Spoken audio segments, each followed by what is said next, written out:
C-SPAN 2.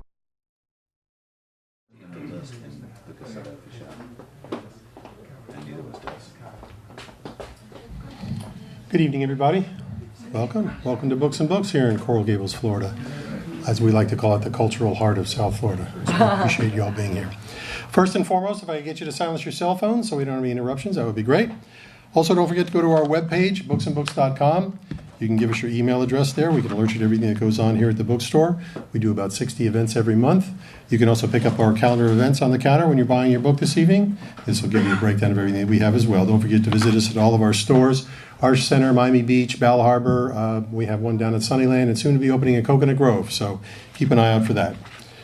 We're very happy to have with us this evening Dr. Vanessa Neumann and Blood Profits, How American Consumers Unwittingly Fund Terrorists.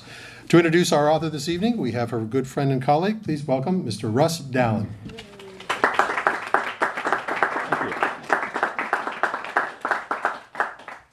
Thank you very much. It's a pleasure to be here, and one of the reasons that Vanessa asked me to do this was, number one, because we are partners in her consulting company, Asymmetrica, which does phenomenal consulting, and this book is just an example and a result of that, which she's going to tell you about. But also, Ramon is a like-minded individual who is exiled now in this country as a former mayor of Chacao, who was chased out with threat of jail. But both of them, I am not Venezuelan, although I ran the Daily Journal newspaper for many years in Venezuela, which I bought from Vanessa's grandfather, Hans Neumann, who is one of those leading industrialists who came to the country and helped build Venezuela and put people to work and give it hope and modernize the country. But these two people are both sort of Venezuelan exiles and will eventually, hopefully, go back, knock on wood, and help make Venezuela great again. And I think that's the important thing. Both of them are obviously intelligent and a shining example of what Venezuela has lost, because they are here giving us the benefit of their wisdom instead of in Venezuela putting that wisdom to work to make that country have its place in the world where it should be for a country with the largest oil reserves in the world instead of on the brink of bankruptcy. Having said that, rather than even take away a minute from some of the wonderful things that Vanessa is going to tell us about, I wanted to introduce Ramon because Mayor Muchacho is, he's just a shining example of the future of Venezuela, and he'll do the actual introduction for the beautiful and talented and incredibly intelligent Dr. Vanessa.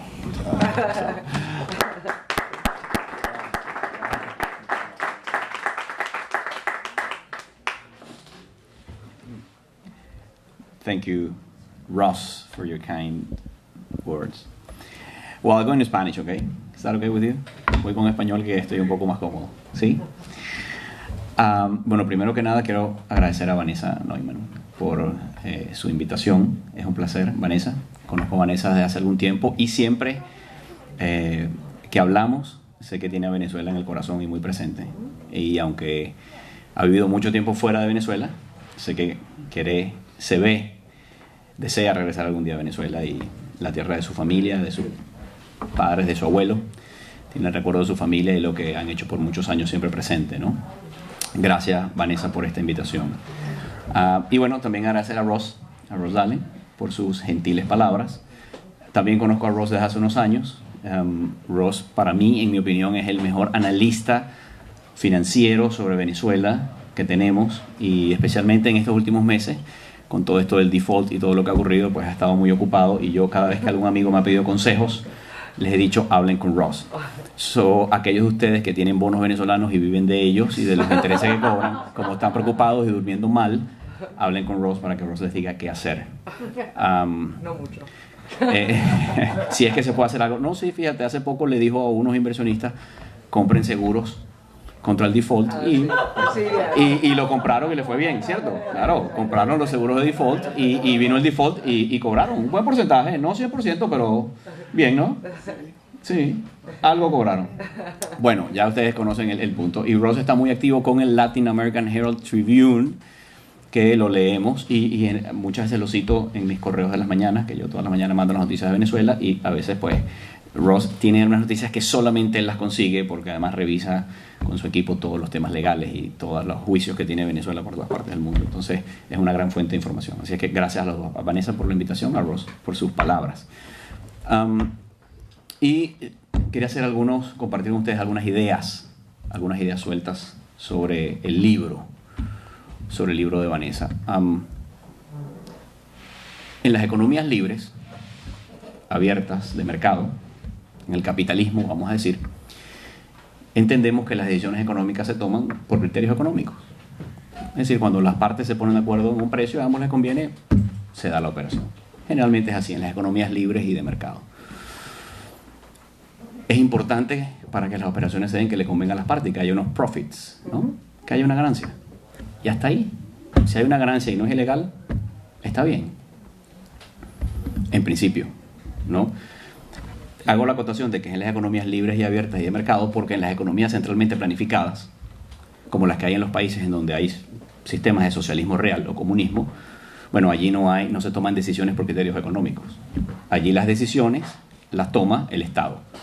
O mejor dicho, un puñado de funcionarios que son del régimen, que son los que toman las decisiones y no por criterios económicos, sino por otro tipo de criterios. Pero digamos, hagamos abstracción de esa parte del mundo, de esos regímenes, porque a ellos nos va dirigido el libro de Vanessa.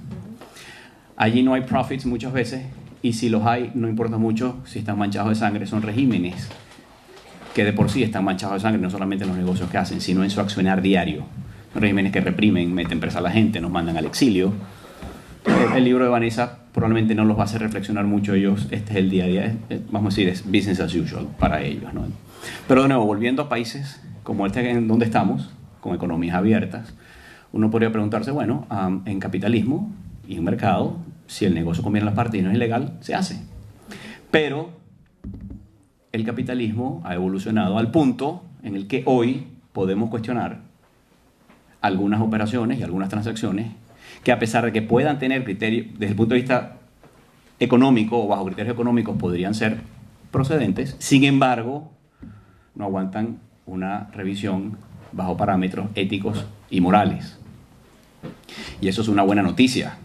Es una buena noticia que estemos en el punto en donde lo podemos cuestionar, en donde no solamente tiene que ser un buen negocio y tener sentido económico, sino que también tiene que pasar algunas pruebas mínimas.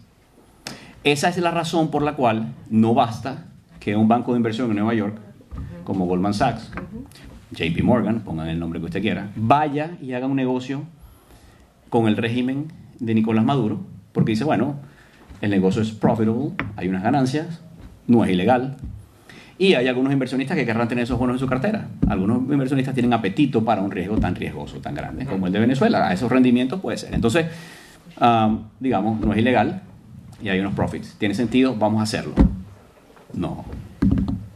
La buena noticia es que hay gente como Vanessa y hay gente en el mundo pensando y cuestionando estas cosas y diciendo, ya va, puede que no sea ilegal, puede que tenga sentido económico para los actores involucrados, pero ese es un régimen que tiene las manos manchadas de sangre.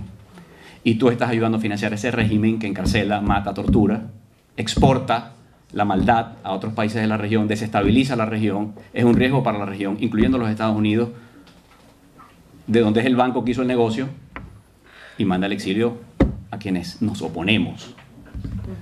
Esa también es la razón por la que, por ejemplo, en este país, el gobernador de la Florida, Rick Scott, ha impulsado una legislación para impedir que el Estado de la Florida haga negocios con empresas que hacen negocios con el régimen de Maduro.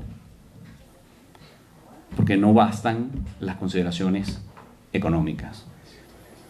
El libro de Vanessa creo que además va dirigido no solamente a los gobiernos, a los decision makers, a los estadistas, creo que va dirigido a cada uno de nosotros, a los consumidores, porque además apela a la decisión individual que cada uno de nosotros hace en el día a día a la hora de comprar bienes y servicios. Por ejemplo, esa reflexión que a veces nos hacemos algunos venezolanos cuando vemos el precio de la gasolina en una bomba de Citgo y vemos que es unos centavos más económica que en otra, pero sabemos que ese negocio de Citgo legítimo en su operación diaria, maravilloso negocio además, desde el momento, antes de ser adquirido por Venezuela y cuando fue adquirido por Venezuela, pero que hoy es una empresa que está siendo sistemáticamente saqueada, devastada financieramente para exprimirla como una vaca que la ordeñan hasta morir, para llevar hasta el último dólar y ponerlo al servicio no de un pueblo que está pasando hambre. Evidentemente no es para paliar el hambre de los venezolanos, sino para mantener en el poder un régimen que oprime a su pueblo. Entonces caben preguntas. Hoy, a pesar de que estamos en una economía abierta y de mercado y capitalista, repito, no las decisiones económicas, los criterios económicos no bastan por sí solos para justificar las acciones. Hay operaciones que son profitable, pero esas ganancias están manchadas. Y esa es creo que esa es la invitación que nos está haciendo Vanessa. Así la entendí yo. Y creo que además es un reto. No solo, repito, para los que están gobernando o para los decision makers. Es un reto para cada uno de nosotros como individuos. Esto no es nuevo. Sierra Leona, los diamantes, en fin. No es un tema nuevo, pero pareciera que el mundo ha tardado mucho para abrir los ojos y despertar frente a esta realidad. Y Vanessa está empujando en esa dirección. Así que, Vanessa, yo estoy encantado que hayas escrito el libro. Felicitaciones por hacerlo. Te deseo mucho éxito en ese camino. Te ofrezco mi ayuda en lo que pueda, poner mi grano de arena allí. Y bueno, espero que todos compren el libro y se lo lleven firmado por Vanessa. Gracias por esta invitación. Gracias. Muchas gracias.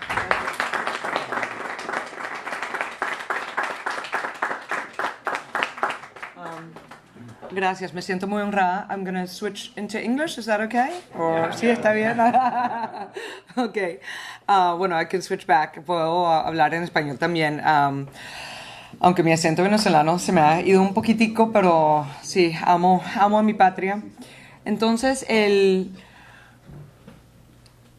la aventura de todo este libro, de la trayectoria del libro, para mí ha sido... sorry, I said I was going to speak in English. Sorry. Because I was listening to you, I instantly went into Spanish.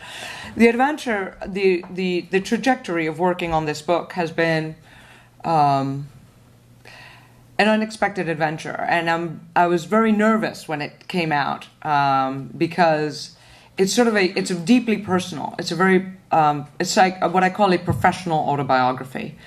I originally wanted to write this very geeky book, very sort of Defense Department type of language about disrupt the criminal network and we will deny, disrupt, destroy the flattening network dynamics. And they said, nobody's going to read this thing.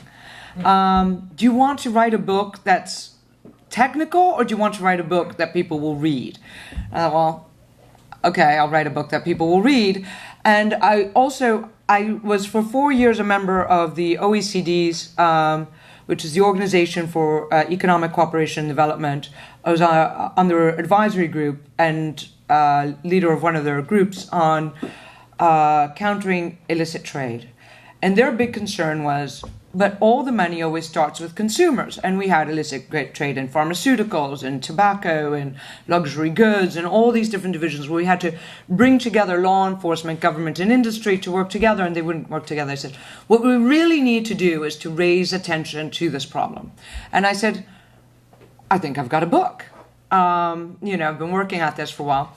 And the journey has been, as Ramon mentioned, that we and a couple of our friends, and Russ was very deeply involved, to raising awareness of the Goldman Sachs transaction, the hunger bonds. That term was already kicking around. I called them the blood bonds. And at the time, the book was basically into the publisher.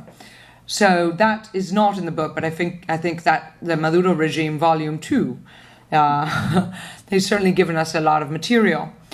How the book started and how I got into this is I originally have a doctorate in philosophy, in political philosophy, in theories of justice. I'm a Rawlsian. I don't know how many of you sort of have read Theory of Justice. And the whole concept is that the government should give people the right to lead a life that they have reason to value. That's like the geeky philosopher's term, right?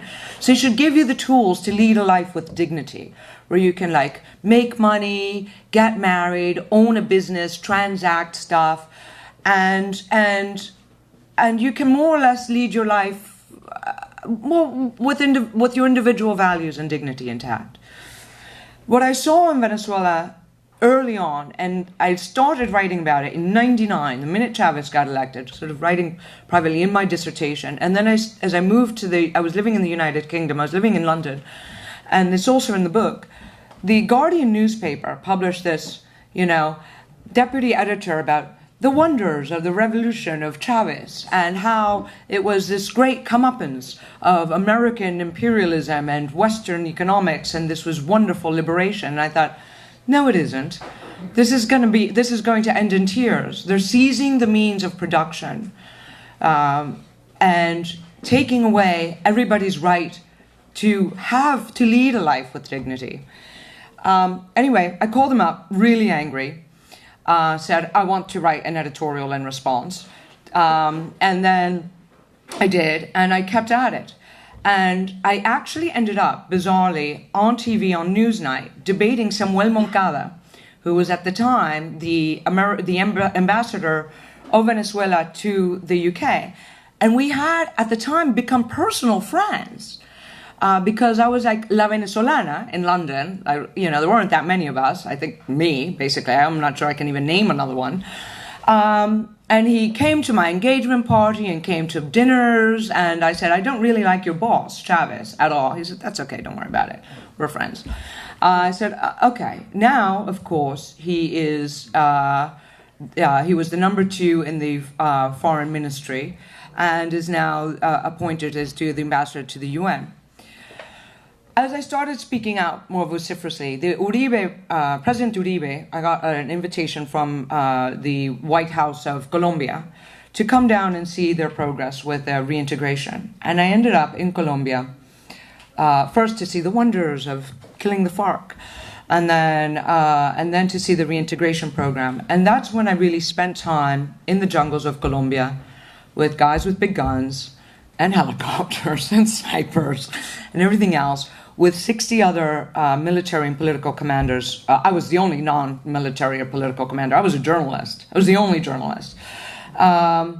Covering how you got these people to put down their weapons and reintegrate into society. And I would see, that was the first time, I've never been in combat, but I've dealt with the consequences of combat. And the kids with their legs blown off from stepping on landmines, because they plant landmines to protect the coca crops. And then I go to a nightclub in Bogota, for dinner in Bogota, and they're singing these songs, narcocorridos, about how they're smuggling cocaine from Colombia into Venezuela with the protection of Chavez. And this was, I guess before it was sort of really way out there, but it was openly discussed in Colombia. And I thought, and I came back to Caracas and I said to my brother, I've just been to Medellin. I mean, they've rebuilt Medellin, and I don't understand how our country is falling apart. Why are we taking all the trash? And I was really quite that vulgar, I'm afraid, of the FARC, and disrupting our own country. So the story started with that, and then I started pulling the thread also on the relationship with Hezbollah, and I flew to Lebanon, and I said, I want to find out what's the relationship between Venezuela and Hezbollah. And my big plan was fly to Beirut, meet some Hezbollah guys, and ask them. And that's actually what I did. And that actually worked, and that's in the book. And now, if you don't mind, I'm going to read you a little section from that. And the reason why I want to read from that a little bit is because it was in the news lately, and that for a Politico revealed how the Obama administration had all this information that they were getting from a number of people about the Venezuelan regime, drug trafficking, and giving money to Hezbollah, and the involvement of Hezbollah in Venezuela. And that was a very hot topic when I came back from Lebanon, and there were many people working on that. And suddenly emails did not get returned because the administration policy had been, we're going to make a deal with Iran on the nuclear deal, and the fact that the people negotiating the nuclear deal are also involved in drug trafficking is not something we really want to bring up, or involved in meddling with Venezuela. Well, the problem is that's now 30 million of my compatriots are now imprisoned basically by a regime that won't let them go, and are being starved. And this is the long-term consequence, and that is those profits from the drug trafficking are quite literally inscribed on the bodies of my compatriots. So there's going to be volume 2. But so then I decided, after I sort of was making a lot of noise, which I seem to be fairly good at, I got the attention of some corporations who said, hey, you seem to have credibility in this space, our goods are being smuggled. And ironically, it was tobacco.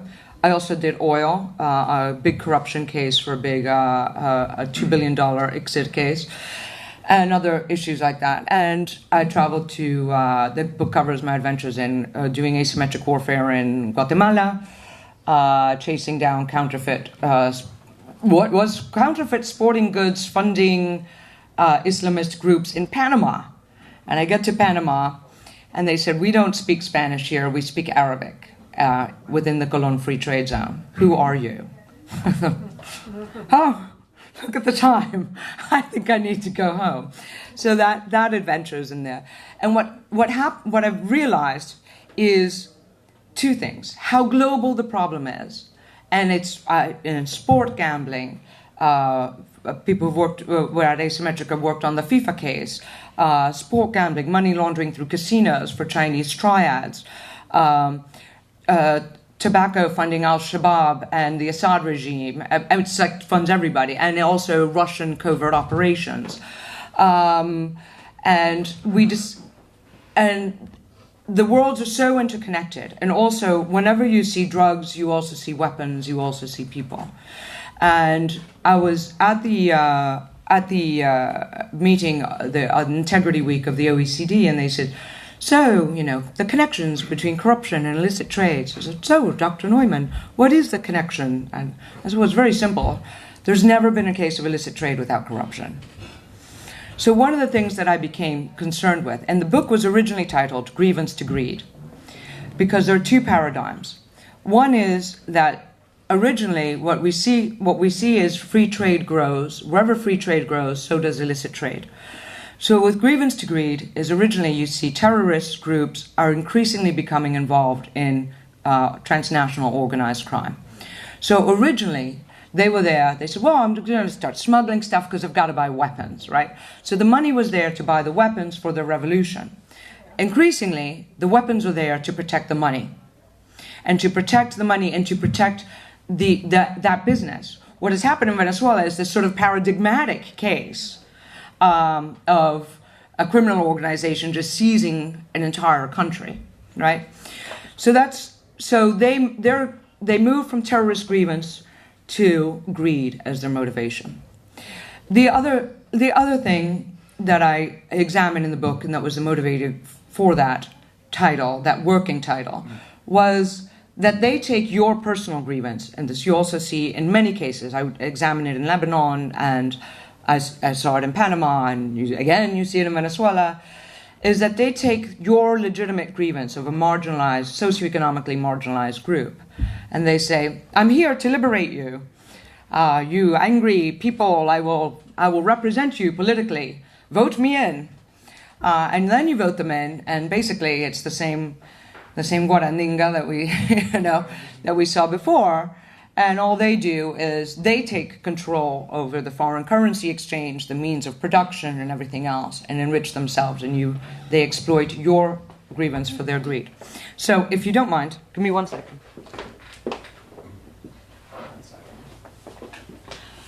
This is where I realize I left my reading glasses behind. But if I hold the book far enough away, I think. You need some? Oh, thank you. I might. No, I think. Oh, thank you. Yeah. Let me try with that. Thank you. Let me try with that. So this is about my landing in Beirut and meeting the Sheikh and the Colonel. The Sheikh was supposed to be informing me about the connections between Hezbollah.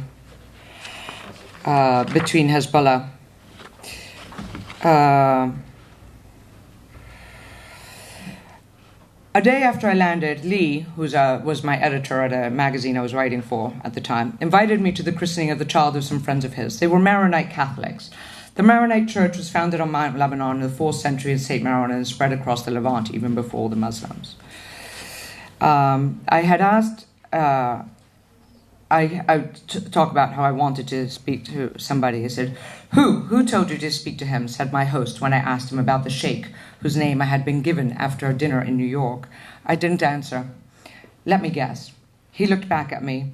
No wonder the Americans have no idea what is going on in this country. He paused. He's not even a real sheikh, you know. He's a farce. Maybe so, but he was clearly a man many non-Muslims knew quite well, and who generated some strong responses. And that interested me. When we left the christening, I called the sheikh and gave Lee Smith's cell phone number for him to call me back. The next day, Lee and I were standing on a sidewalk when his phone rang. It was the sheikh. Hello, sir. Thank you for calling me back. I was referred to you by our mutual friend. He spoke no English. Bonjour, monsieur. Merci de m'appeler notre ami. He spoke no French. I spoke no Arabic.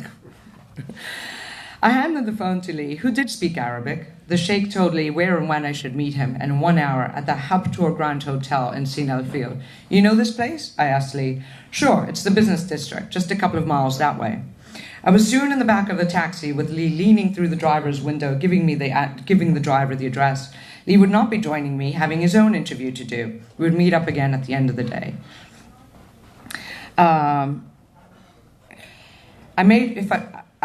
realized that how would we know each other? I waited outside when the cars pulled up. If I made myself obvious, he would find me. Very old Mercedes pulled up with a man wearing a keffiyeh and of a Gulfi sheikh, rather different from the Europeanized Muslims of the Jamaica neighborhood where I was staying. Vanessa? Yes. Get in. I hesitated. I hadn't anticipated this. Get in, he repeated. I got in and shut the door. He pulled away. We go, my house. Your house? Yes. He drove through streets that got increasingly narrower, through neighborhoods that were more remote and poorer. I didn't think many foreigners made it to these parts of Beirut. This sort of thing usually ends badly in a YouTube video, I thought.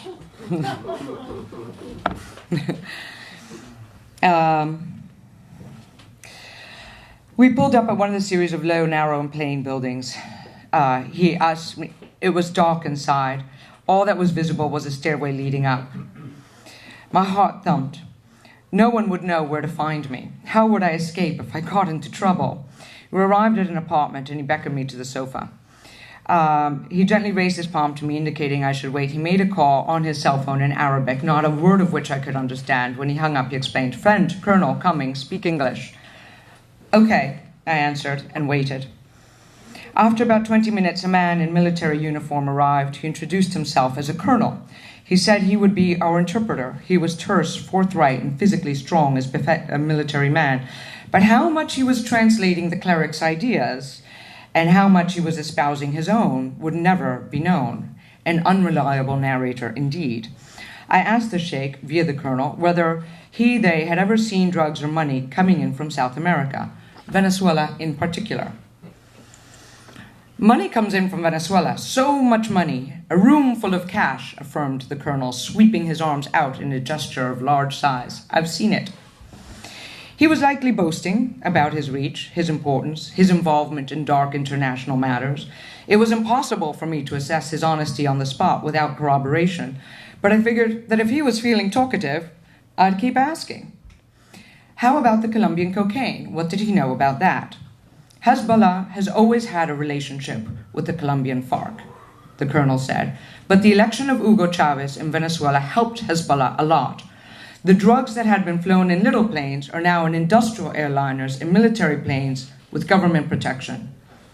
It was inevitable, that's quote, "It was inevitable that South American cocaine traffickers and narco-terrorists would become increasing importance to Hezbollah and other groups. While intelligence officials believe that Hezbollah used to receive as much as $200 million annually from its primary patron Iran and additional money from Syria, both these sources have largely dried up due to onerous sanctions imposed on the former and turmoil in the latter. The colonel then proceeded to explain how far Hezbollah's tentacles spread and how they are a full Iranian proxy. Hezbollah, he explained, have a close relationship with North Korea. and the Al-Mahdi army in Iraq, with 1 million fighters under the command of Shia cleric Muqtada al-Sadr, is also trained and supported by Hezbollah. The Iranian Revolutionary Guard Corps is actually a part of the Lebanese army, he said. Lebanon is interesting, I said,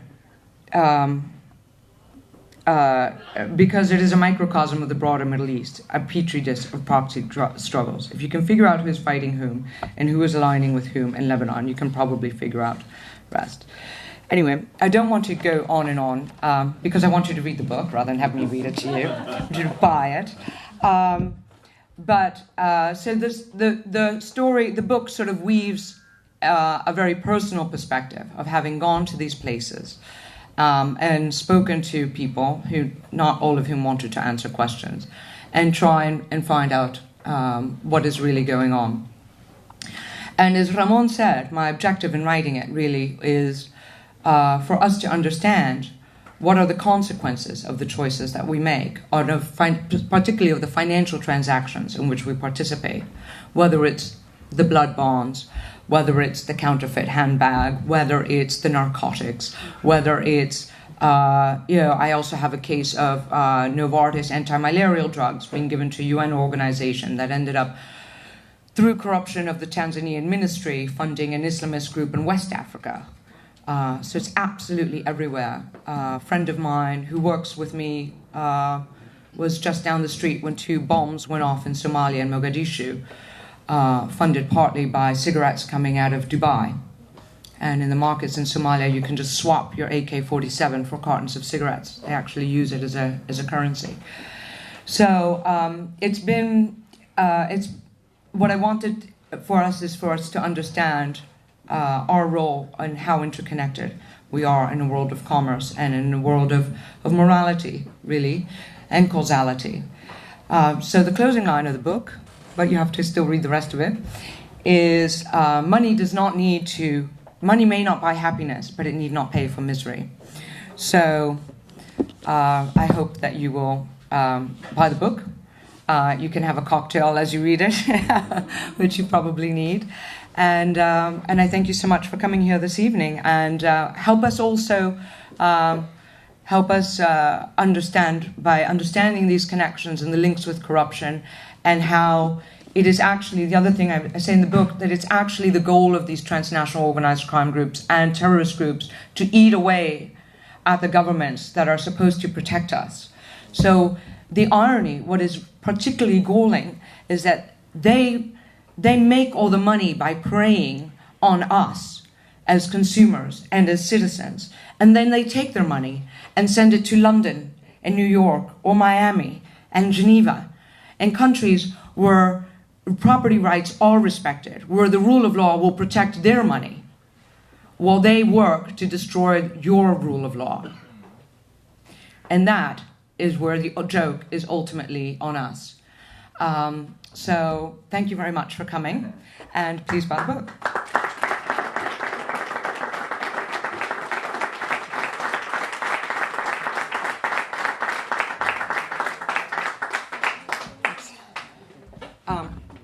Do we do questions, or do you want to come up? Or Ramon, you want to come up? Ramon, come up with me. Gracias. Gracias. Yes, support a Venezuela Libre.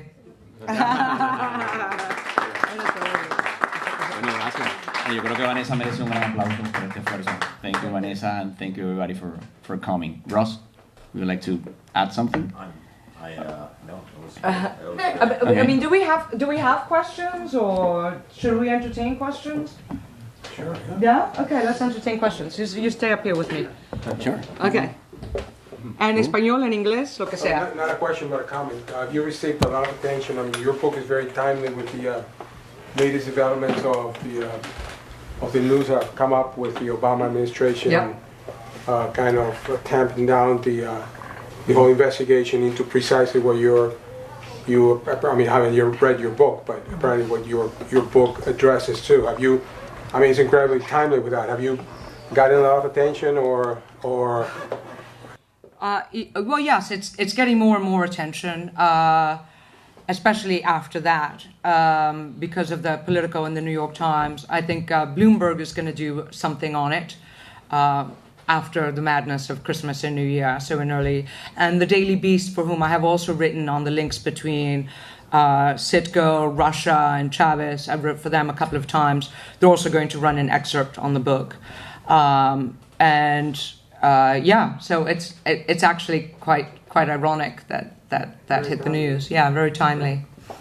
Yeah, it's a strange sensation to be writing about my work in this field, triggered by basically my being angry about what I saw happening with my country, which is really what started all this off, and have it come out just as my country's sort of imploding. And criticize my other country, because I'm a dual citizen, I'm also an American, say, please, this is not good for either of us. Please help. So, we'll see. Ramón.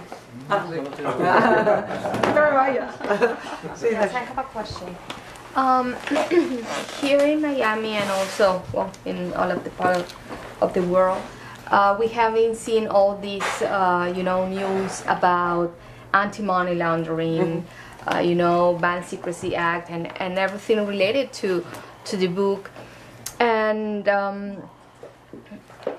how you can deal and how your book will help, the actual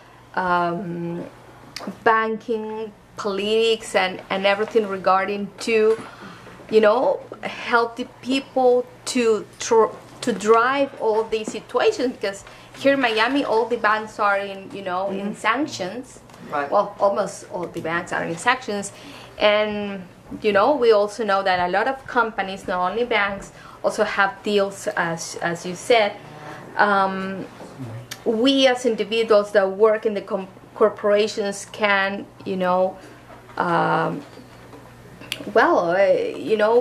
have that, the same, desire that you have to help, Right. Because at the end, you are in a corporation, Right. you are in a position that... I just want to add something so then Vanessa can sort of answer that. Talking about sanctions, I'm absolutely in favor of sanctions against regimes like Maduro's. But when you apply a sanction to Maduro's regime, you are not only trying to increase the probabilities to get a regime change in Venezuela, but also you are kind of protecting your institutions. You don't want your banks involved in businesses with a regime that is not only killing its own people, but involving narcotics, for example. Sanctions do work sometimes. In South Africa, for example, it was important. There were sanctions and a prohibition to sell weapons, arms, an arms embargo. When you do that, you also want your companies. You don't want them to get involved with those regimes. When Canada, not only the U.S. but Canada, when both governments went forward and sanctioned Venezuela, they were protecting their system, and that's a very legitimate concern, as Vanessa was saying, because these guys are destroying our systems, our nations, but they come with their money and their assets to countries like the U.S. to try to get the protection they're denying their own people. I was just adding something. No. to the question. I mean, So there's now you have two questions to answer. No, I have two questions. I'm not sure I really need to give an answer. So your question is, what can we do about it, or what? Yes, because just Make for noise. example, That's why I wrote the book. because it gives me an excuse. I mean, aside from people might actually read it, we hope, it also gives me an excuse to give talks like this. And to offer that perspective of having it, seeing it in real time play out on a country, on our country, and really just to make a lot of noise. And it's amazing how we saw, and Russ, who deals in Venezuelan bonds, or, is that something you put on your card anymore? Maybe not anymore. Be erasing. I don't know. But as a lifelong, trader, also, we lived through what happened when we went to protest. I went with a bunch of their kids, and what's interesting to me, and the other interesting point Ramon and I are the same age, and we remember the days of what we call the days del 430, the days of the 430, which is when you had the Bolivar was 4.30 Bolivares to the dollar.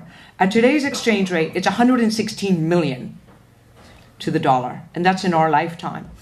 So, we remember the good old days, but the kids with whom I protested in front of Goldman Sachs are like 20 years old. They grew up under Chavismo. They don't remember the good old days the way Ramon and Russ and I do at all. And they still reject it unilaterally, which is amazing to me. And there was the security of Goldman Sachs, and they came with a dog, and they watched us. And apparently, I later found out somebody said, "Well, it's just a bunch of kids outside." Yeah, but we're a bunch of kids with signs. Well, I wasn't a kid, and they got Bloomberg, and they got Wall Street Journal, and they got the Financial Times. And it was like front page of 16 newspapers the next day, and then we humiliated Goldman Sachs into backing away from that. And so that's the power to say, if you give money to these people, these are the consequences. So really, and there's nothing illegal about that transaction. So really, there's a great deal of power in raising consciousness of causality, of how the choices we make impact the lives of others. And I backed sort of into this because, and the reason, my company is called Asymmetrica because I used to consult with the Asymmetric Warfare Group, which does counterinsurgency. And I actually was the academic reviewer for Special Operations Command on counterinsurgency in Colombia. So I know a little bit about the subject. And, I thought, here we are spending all this money, sending all these kids out into warfare to be blown up. And then, or I go in later to reintegrate the fighters and deal with the kids with their legs blown up. I said, the irony is you could cut off the money. So I always had this concern about trying to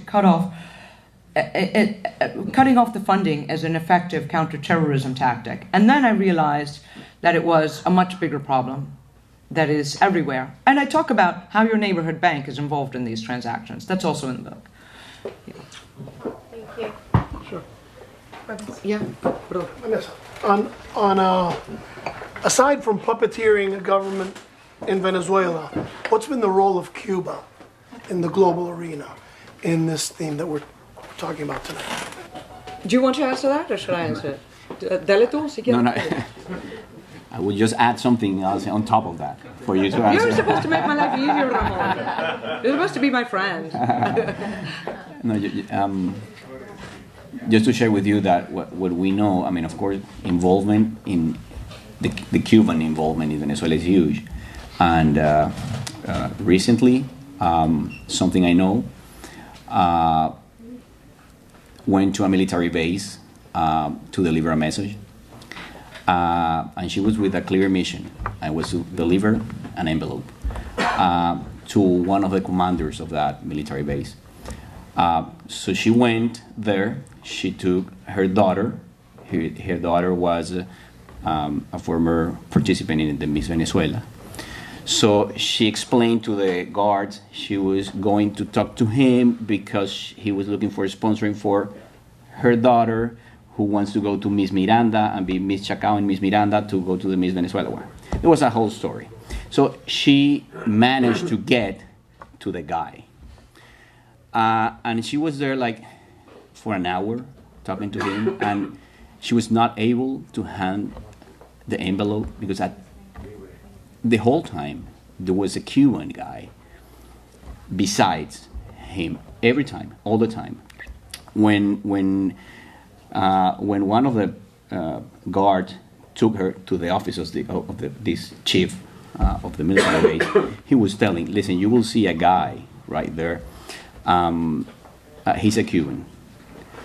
And he will never leave. And she was there for an hour. We're looking for a moment to hand an envelope and was not able to do that.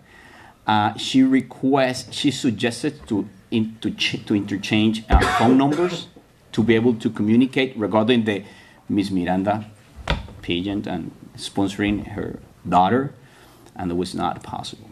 This guy said, listen, the other guy, the Cuban guy, suggested to take his number instead. So that's the kind of control and supervision these guys have over day-to-day Venezuela. I mean, it's not that they are in Miraflores, but they are everywhere. They are in civil registry. They are in SAIME and ONIDEX, that it's basically the National System for Identification. They are in Ministerio de Relaciones Exteriores. They are in the Army. They are everywhere. There's no way to exaggerate the influence they have on Venezuelan affairs. There's no way. Why do you think? I mean, why do you think that is? The sort of traditional story is that they helped bring Chavez back into power after the 2002 coup attempt. That's the story. Who knows whether that's actually, and that the Cubans can't run a country, but they're very good at running an intelligence service. And they literally effectively command the military in all sectors of society. So the irony is, for those people who have asked for the U.S. for assistance and call those of us who have done that as traitors, asking for interference, the perspective is we've already been invaded. There is no sovereignty. The debt is owned by Russia and China. We are oppressed by Iran and Cuba. So what foreign interference? We've been laboring under it for years. Gaby, tenías una pregunta? Oh, I want to say, Gaby Blanchard, by the way, was my former boss. She was the head of the finance department at Corimon, which was our business, and she taught me everything I've since forgotten about financial analysis. Vanessa, all the BSA regulation was based on follow the trail of the money, okay, to find the terrorist. And you're mentioning that the reputational risk will be a very important step to find out all the bad money around the world, that it's financing terrorism and Maduro's regime and around the world, okay? Is that enough? And when do you see the time span changing the pendulum, because it seems that it's going wrong and rotten. When it's time to change it, when it will occur? It will be in our time. What you mean in Venezuela or the banking secrecy? In general, the regulation, the reputational risk. Because what you mentioned is that the money comes Right. back to where the rule of law is protecting them. Right. The rotten guys. Right. Well, I don't. Yeah. I don't know. I understand a little about banking compliance, really, and all I know is friends of mine who are big executives at big banks are like, oh my God, we spend $1 billion a year at Citibank and doing, compliance, and it seems to be largely sort of a box-ticking exercise. I'm like, yes, and yet you still have all these transactions and all this money. And I know from friends who work on that the problem is that the way the system is set up, you have 95% false positives, right? So you spend all your time muddling through this trash to find out people like me renting a holiday house, no, not funding Hezbollah, just going on holiday to Mexico or something, And so it's onerous and it still doesn't get through. I don't understand enough. I know apparently AI is supposed to save the world, and particularly save the world of banking compliance, artificial intelligence. I don't know enough about it. Maybe you're better off. You're the banker. You're the one who should be answering the question. So we'll see. Yes? Oh, yeah. Well, okay. Him and then you. Yeah. Sí, en castellano. En castellano, okay. A ver, al comienzo en la introducción, el exalcalde Muchacho saludaba iniciativas como la suya que denuncian, digamos, o introducen un cierto elemento de moralidad en las finanzas internacionales, ¿no? Pero por los ejemplos que ha puesto en su presentación, pues creo que en su libro, que por supuesto no he leído, se refiere sobre todo a grupos que son claramente identificables como villanos, digamos, ¿no? O sea, grupos terroristas, gobiernos opresores, narcotraficantes, etcétera, pues, ¿no? Sin embargo, filtraciones como Panama Papers y Panama Papers han mostrado que también hay estos esquemas corporativos como que permiten que Nike o Apple simplemente paguen en Irlanda una fracción de sus impuestos. Transfer pricing, sí. O en Luxemburgo, etcétera, pues, ¿no? Entonces quisiera saber si, aunque me parece obvio que en el libro no está en esos tipos de ejemplos, pues, ¿no? Vamos a decir, esta nueva moralidad en sus fronteras están, digamos, estos ejemplos de triquiñuelas corporativas para evitar el pago de impuestos o para esconder el pago de bribes, de mordidas, ¿no? Bueno, so the question is about banking secrecy as revealed by Panama Papers, Paradise Papers, and he touched upon the morality of transfer pricing. Not an expert in transfer pricing, but my mentor, who was my dissertation advisor at Columbia, and I'm now a fellow at his program at Yale because he moved to Yale, on global justice, that's his wheelhouse, is about the morality of corporations, making their money in one country, taking the money out, moving it with the transfer pricing, manipulating the thing.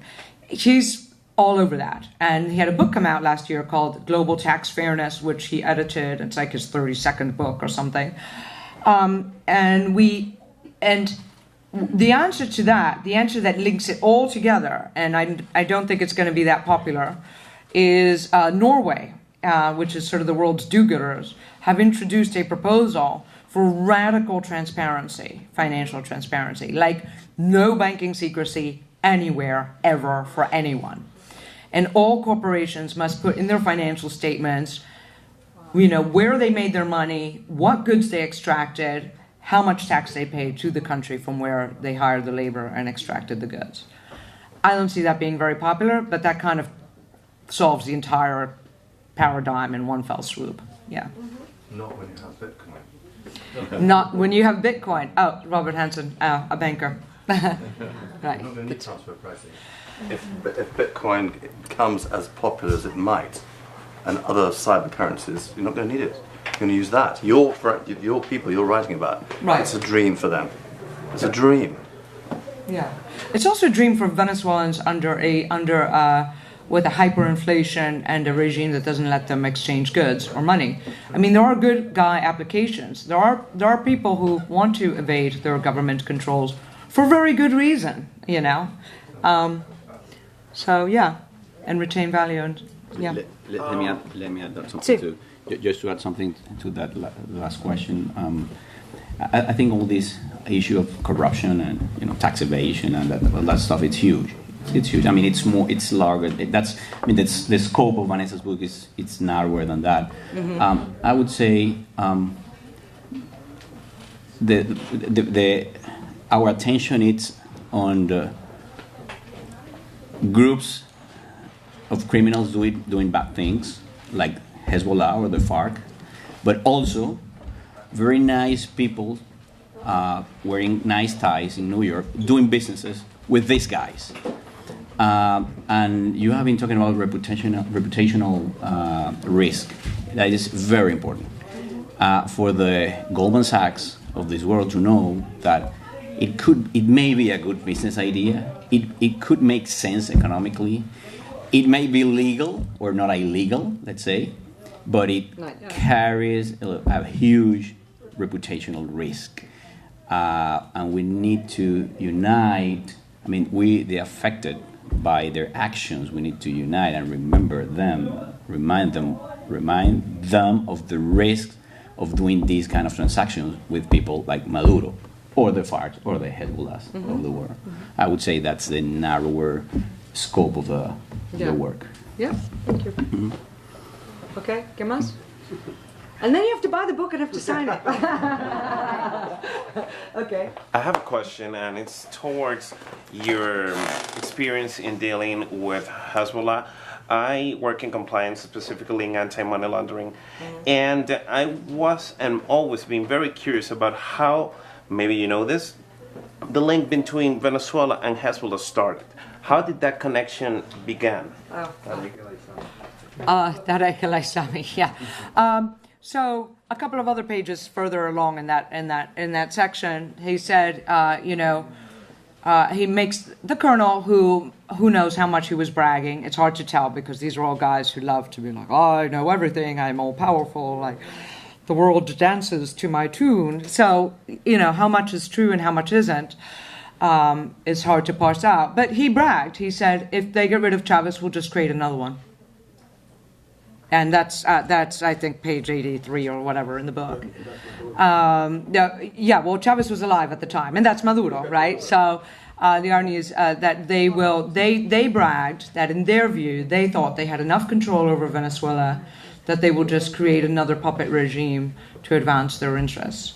That's what, and he said it, and there are so many words. So.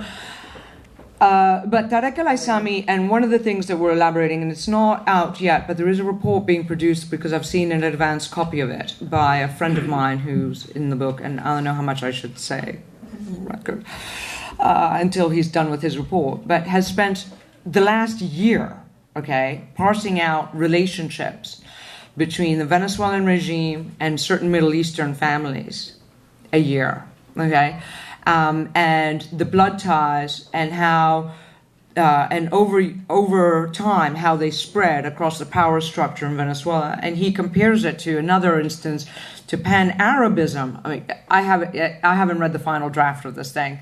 That the Bolivarian project is actually a direct descendant, ideological descendant of a sort of a Pan-Arab project, but spread through the blood ties of Tariq al-Islami and various others who are directly related to the Assad family.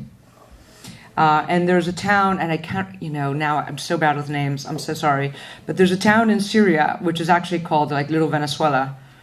It has literally 300,000 Venezuelans are living there who came from Venezuela into there.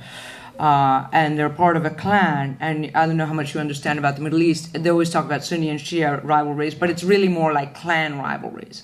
It's actually, if you really understand the place, that's really more what's going on than Sunni and Shia. And that those clans that are in Syria, of those Venezuelans, are tied to the various clans that are also exerting power in Venezuela and with certain Assad. And there's a sect that is Druze, that actually, Tariq al-Islami is Druze, that links, they cross religious divides. It's more of a regional landscape. So you have that to look forward to, that horror show to look forward to come out forward. But so the ties, apparently, we're about to find out just how deep they are. Yeah. Thank you. Sure. Yeah? Yeah. Okay. Gracias.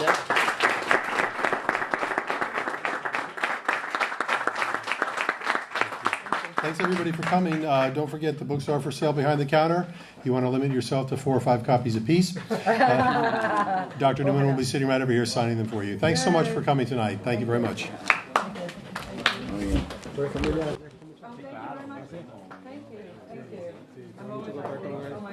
Bueno, porque tenemos intereses comunes con una inversión en semen.